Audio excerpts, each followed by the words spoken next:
गजाननाय नमः। ॐ गणाध्यक्षाय नमः। ॐ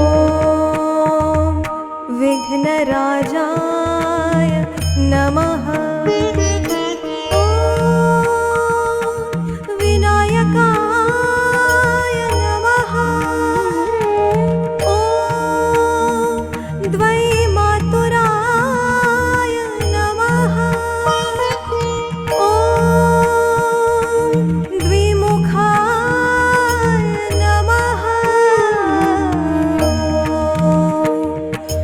प्रमुखाय नमः। ॐ सुमुखाय नमः। ॐ